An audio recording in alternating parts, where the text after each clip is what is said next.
In English, it is the little words that cause the problems.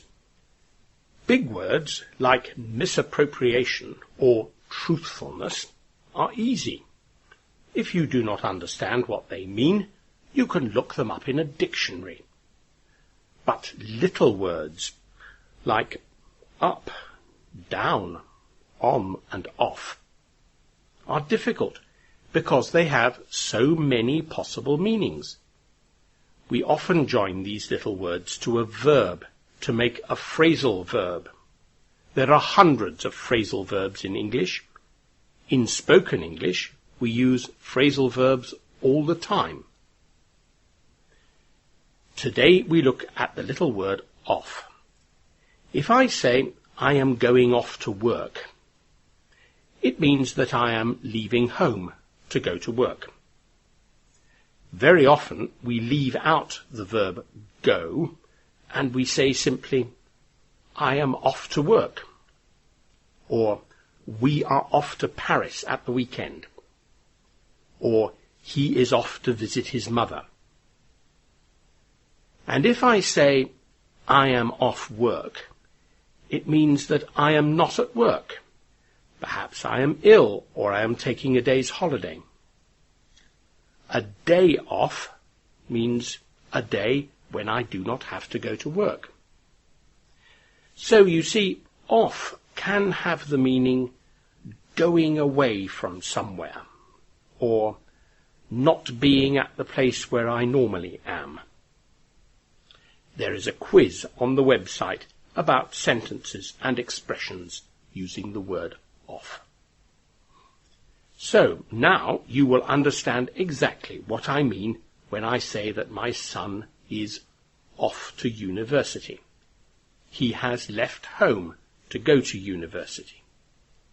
About 40% of young people in England go to university, generally when they are 18 or 19 years old. Some young people stay at home and go to a university in their own town, but most want to be off. They want to leave home and go to a university where they can live independently. If they want to get as far away from their parents as possible, they choose a university like Exeter in the far southwest of England, or Aberdeen in Scotland. The university academic year starts at the end of September or the beginning of October.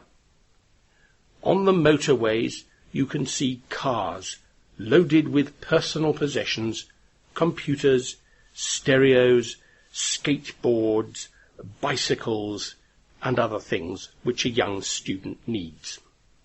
In the car are mum and dad and their son or daughter, who is off to university in a distant part of the country.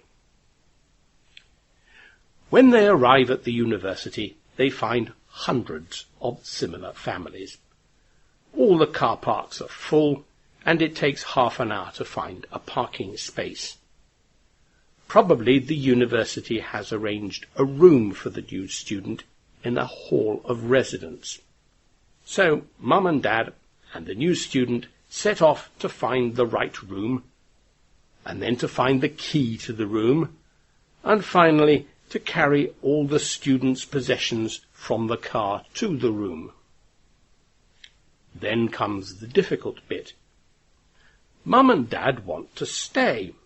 They want to help their son or daughter to unpack. They want to meet other parents of new students. They want to explore the university. But the new student has other ideas. He or she wants the parents to go as soon as possible. University life cannot start while mum and dad are still there.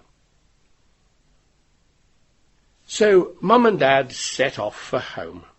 The new student starts a new life of making new friends, going to student parties and, from time to time, going to lectures and doing some work.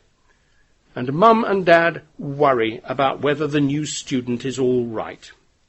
Will he eat too much junk food? Will he phone home sometimes to say that all is well? will he remember to change his socks?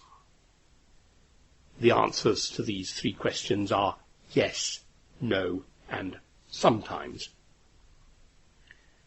Going off to university is an important step in a young person's life. It marks the end of childhood and the beginning of adulthood.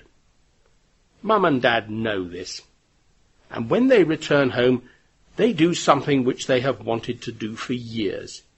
They spend a whole day cleaning and tidying their son or daughter's bedroom. I must be off now. Goodbye.